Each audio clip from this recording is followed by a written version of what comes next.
자,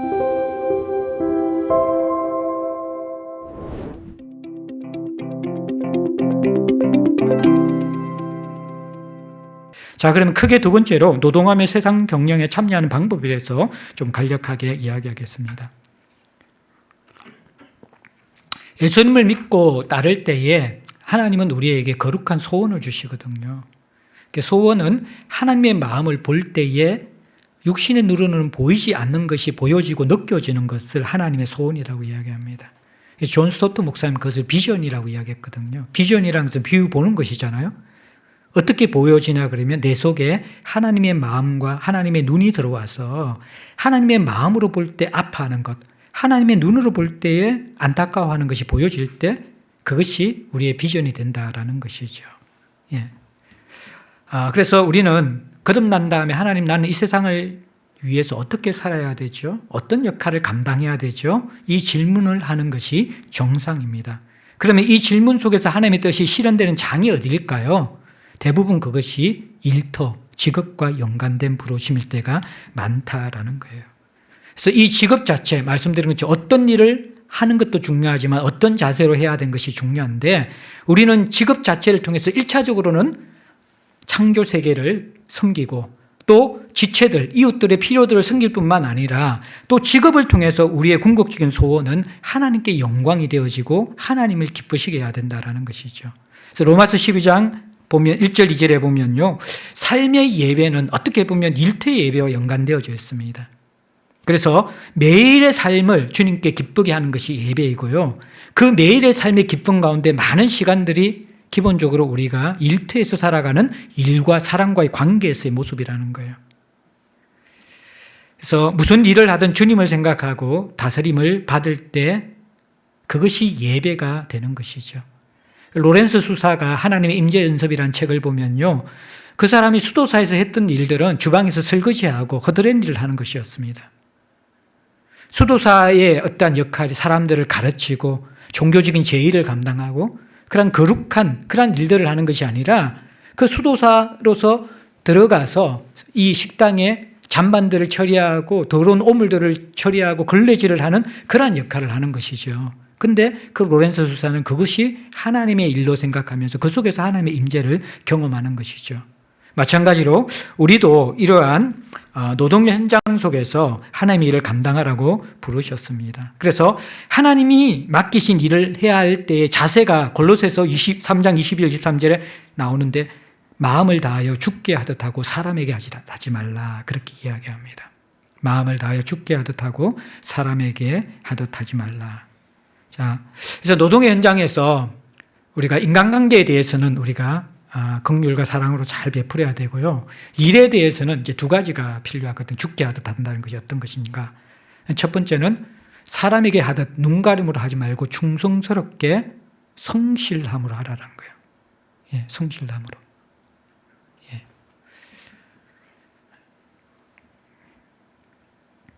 마음을 다하여 하는 성실한 자세. 예. 충성스럽게 감당하는 자세. 이것이 필요하다는 거예요. 요즘은 이제 기업 문화도 많이 바뀌어졌잖아요. 그런데 제가 이제 이게 젊은이들 사역할 때만 해도 기업 CEO들, 특별히 크리스찬 CEO들이요, 조금 이제 세계관을 가지고 개혁적인 정신을 가진 젊은 친구들이 입사를 하고 나면 되게 많이 힘들어했습니다. 그러니까 밑바닥 일, 허드렛 일을 잘 안 하려고 하고 말단 직원으로 들어와서 회사를 개혁하려고 한다는 거예요. 그때 제가 이제 기업인 모임들 하면서 우리 졸업하는 학생들에게 어떤 당부를 해주면 좋겠냐 그렇게 이야기하니까 일단 직장에 들어가면 세상을 개혁하려고 하지 말고 두 가지 C를 잘해야 된다는 거예요. C 앞에 카피와 커피를 잘해야 된다는 거예요.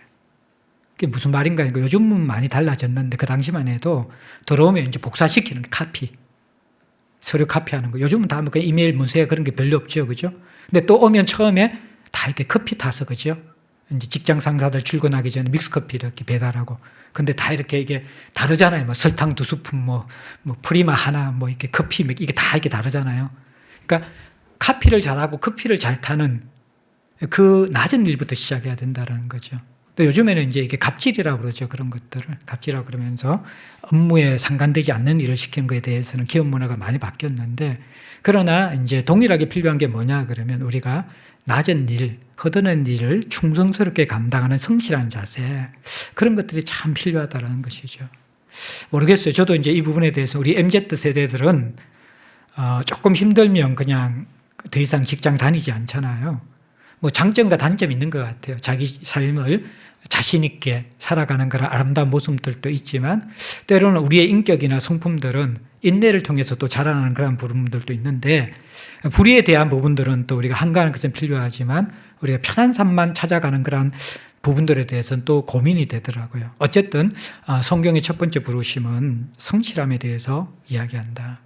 두 번째는요, 일에 대해서 탁월함을 성경은 가르칩니다. 탁월함.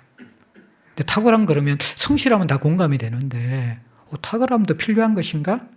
우리가 좀 갸우뚱거릴 수 있잖아요. 근데 이 탁월함은 세상의 탁월함과는 다른 거예요. 세상의 탁월함은 뭐냐 그러면요, 다른 사람과 비교해서 갖는 우월성입니다. 나는 저 사람보다 탁월해. 나는 저 사람보다 타자를 더 빨리 쳐. 나는 저 사람보다 업무 실적이 훨씬 더 좋아. 이게 이제 탁월함이잖아요. 그런데 성경적 탁월함은 뭐냐 그러면 다른 사람과의 비교가 아니라 내가 최선을 다하기 때문에 나타나는 결과, 그게 탁월함이라는 거예요. 하나님의 마음으로 충성스럽고 성실하게 감당했기 때문에 나타나는 결과가 탁월함이 될 수 있다는 거예요. 각자에게 주신 능력과 은사와 모든 잠재력을 온전히 발휘해서 한 최선을 다하는 자세, 이게 이제 탁월함이라는 거예요. 하나님 나라 백성들에게 주어지는 탁월함은 비교해서 오는 것이 아니라 우리 속에 하나님이 주신 것들을 발견하고 드러내어서 사용하는 탁월함이라는 거예요. 이것이 개발되어져야 된다는 것이죠. 작은 것 하나라도 하나님 앞에서 최선을 다하려고 애쓸 때 생기는 탁월함, 그게 성경적인 탁월함입니다. 제가 이제 일하는 자세를 쭉 생각해 보니까 4가지 정도의 모습이 있는 것 같아요. 첫 번째, 주어진 일도 될 수 있으면 하지 않으려고 하고 대충 하는 모습. 첫 번째 모습입니다. 주어진 일도 대충 하거나 웬만하면 하기 싫어하는 모습. 두 번째는요, 주어진 일만 하는 모습. 그 다음에 세 번째는요, 주어진 일을 충성스럽게 하는 모습. 네 번째 모습은 주어진 일을 충성스럽고 탁월하게 하는 모습. 여러분들은 이제 어느 네 부류 중에 어떤 부류에 속하시는지 모르겠어요. 결국 현실의 모습이요, 그 사람의 미래가 어느 정도 보여줘요. 그 미래가 보여줘요. 그러니까 저도 이제 신학교 동기들도 그렇고 같이 동력했던 목회자들도 그렇고 쭉 보면요, 어떻게 보면 이 4가지 부류에 다 있잖아요, 사람마다. 그런데 현실의 모습이, 미래는 현실의 순간순간에 모여서 미래를 만들어 나가는 것이거든요. 그래서 우리가 정말 모든 일에 충성스럽고 탁월하게 하게 되어질 때에 기회라는 것은 내가 만드는 것보다도요, 하나님이 선물로 주실 때가 훨씬 더 많습니다. 그런 것들을 우리가 느끼게 되는 것이죠. 요즘 담임 목사 청빙이 쉽지 않다고 하거든요. 근데 청빙 한번 되면 그 담임 목사의 모든 배경 뒷조사를 다 한대, 후보자들의. 근데 그 중요한 게 뭐냐 그러면 그 사람이 평소에 어떤 인간관계를 맺었고 평소에 맡겨진 일을 어떻게 했는가. 그게 궁극적으로 이제 가장 신뢰의 하나의 요소가 되는 것들, 이런 것들을 이렇게 볼 때가 많이 있거든요. 마찬가지로 저희 교회에 또 어떤 분들을 봐도요, 우연한 기회에 그 일을 충성스럽게 했다가 생각지도 않은 그 자리나 보직을 그렇게 이렇게 하나님께 선물로 주셔서 하시는 사람들도 있는 것 같아요. 어쨌든 우리가 꼭 결과를 바라서가 아니라 우리가 하나님 앞에서 주어진 일들에 대해서 성실함과 탁월함, 비교가 아니라 내 속에 있는 모든 잠재력과 은사들을 개발해서 섬기는 것들, 이러한 것들이 얼마나 우리 인생에 중요한지 몰라요. 그것이 사여져 가면서 우리의 인생이 만들어진다라는 것들을 꼭 기억했으면 좋겠습니다. 그러면서 마지막으로 이러한 일터도 마찬가지고 우리의 삶의 궁극적인 목적은 고린도전서 10장 31절에 먹든지 마시든지 무엇을 하든지 다 하나님의 영광을 위해 하라. 마태복음 5장 16절도 우리가 우리 빛을 사람들 앞에 비치게 하여 착한 행실을 보고 하늘에 계신 아버지께 영광 돌리게 하라. 그래서 우리가 이러한 성실함과 탁월함으로 노동하면서 기대하는 결과는 뭐냐 그러면요. 물론 이웃도 섬기고 세상도 섬기지만요. 하나님이 어떤 분인가를 드러내는 믿지 않는 사람들에게 거룩한 호기심을 유발하는 삶. 이게 우리가 일터에서 있어야 될 모습이라는 거예요. 그래서 그리스도인들은 종교적인 냄새를 일터에서 풍기면서 하나님의 향기를 드러내는 사람이 아니라 성실함과 탁월함으로 일을 감당할 때에 저 사람은 일하는 모습이 다른 것 같아. 왜 저 사람은 저렇게 손해보면서 또 자기 유익을 구하지 않고 일을 하지? 거룩한 호기심을 불러일으키는 사람. 이러한 것이 바로 그리스도인이 살아가는 삶의 모습이라고 성경은 가르치고 있는 거예요. 또 우리가 본래 이렇게 우리의 생존을 위한 삶이기보다도 사명을 위한 삶으로 부름받았는데 많은 경우 우리가 살다 보면요. 생존의 무게 때문에 사명을 잃어버리고 거룩한 호기심을 유발하는 삶의 부르심에 대해서 우리가 망각해버린 채에 일을 하게 되는 경우가 많다라는 거예요. 그리고 또 중간에서 포기하고 무너지게 되어지죠. 정말 성실하고 탁월한 삶을 살려고 했는데 세상은 어떻습니까?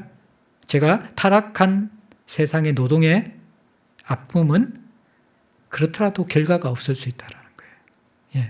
내가 성실하고 탁월해도 그 결과가 더 나쁘고 도태될 수도 있고 배제될 수도 있다는 거예요. 그래서 우리가 이 삶을 끝까지 지속하는 것이 쉽지 않다는 것이죠. 끝까지 지속하는 것들이. 그런데 하나님은 성실하고 신실하게 일하시는 것처럼 우리도 그 하나님의 성품을 닮아서 어디에서 가장 작은 일에서 그 작은 일이 뭡니까? 바로 우리가 매일매일 출근해서 일하는 삶의 터전에서 사람을 대하고 내게 맡겨진 그 작은 일을 하는 데 있어서 하나님께 하듯 주의 일을 하듯 하면서 거룩한 호기심을 유발하는 삶을 살라 그렇게 부르고 계시다라는 것입니다. 어제 4번에 걸쳐서 그리스도 안에서 다스리는 세상 속에서의 삶에 대해서 말씀드렸습니다. 우리는 거룩한 부르심을 받았는데 그것은 어떤 의미에서는 교회 안이 아니라 교회 밖으로의 부르심입니다. 신앙생활은 교회 밖에서 하는 것이다. 제가 처음 이 세상살이에 대해서 이야기할 때에 한번 말씀드렸죠. 이것은 교회 안의 신앙생활이 중요하지 않다라는 말이 아니라 교회 안의 신앙생활이 전부라고 생각해서 안 된다라는 거예요. 결국 우리는 교회 안에서 신앙생활을 배우고 익힌 다음에 실제의 삶은 교회 밖에서 살도록 하나님께서는 부르셨다. 그래서 우리는 교회 밖의 삶을 위해서 거룩한 부르심을 감당하기 위해서 끊임없이 살아가야 돼요. 그래서 이 그리스도 안에서 세상을 다스리는 삶의 순서가 제일 마지막에 나오잖아요. 그리스도 안에서 일어난 놀라운 일, 변화된 일들, 하나님과의 관계, 자신과의 관계, 그리고 지체와 공동체와의 관계를 다룬 다음에 세상 속에서의 부르심을 이야기하거든요. 그게 뭐냐 그러면 이 앞의 부분에서 잘 훈련되어지고 자라나게 될 때에 우리는 세상 속에서 더 성실하고 또 아름답게 하나님의 일을 감당하는 그러한 역할을 할 수 있다라는 것입니다. 그래서 세상 속에서의 삶은 복음에서 흘러가는 것이지 내 인격이나 스킬에서 흘러가는 것이 아니라는 것입니다. 결국 하나님과의 관계의 깊이와 공동체 안에서 지체를 사랑하는 정도와 복음 안에서 나 자신이 성숙한 그 결과물이 세상살이의 삶이라는 것입니다. 여러분들 가끔씩 하는 일은 우리가 조작할 수도 있고 흉내낼 수도 있지만 계속 지속되는 일은요 우리의 본질이 드러나게 되어져 있습니다. 그게 가정에서의 모습이고요. 또 하나는 계속 지속되어지는 일터에서의 모습이라는 것입니다. 그 속에서의 거룩한 호기심을 불러일으킬 수 있는 아름다운 삶이 있다면 그것으로 우리는 이미 신앙의 토대봉사에서 배웠던 앞부분의 기초가 그리고 그 뼈대가 얼마나 견고하고 건강한가를 확인할 수 있는 시금석이 될 수 있다라는 겁니다. 하나님 나라의 복음의 생명력이 자라가고 흘러가는 그런 여러분들이 되기를 원하고 또 제자들 공동체가 그렇게 될 때 우리는 지역 사회를 위해서 이웃을 위해서 우리의 사명을 잘 감당할 수 있는 교회로 성숙되게 될 것입니다. 저희 교회에 기대하시는 하나님 그 마음들을 많이 느끼는 것 같고 그 마음들이 최근에 우리에게 많은 선물로 하나님께서 허락하여 주시는 것 같습니다. 이제 우리 한 사람 한 사람이 신앙의 토대공사 잘해서 이제는 33년 제자들 교회 안에서 참 선물과 행복을 많이 누렸다면 이제는 교회 밖으로 이러한 생명과 풍성함들을 흘려보낼 수 있는 세상살이를 해야 되겠죠. 그 첫 번째는 일터에서 건강해야 돼요. 일터에서 무너지고 우리가 사회사업만 하고 이웃만 섬긴다는 것이 이상하죠. 가장 가까운 가장 함께 지내는 이웃이 바로 직장에서 이웃이고 직장에서 일이거든요. 그 일들을 성실하게 감당함을 통해서 또 우리에게 주어진 교회로서의 소명과 미션들도 잘 감당하면서 균형을 맞춰 함께 자라갈 수 있었으면 좋겠습니다.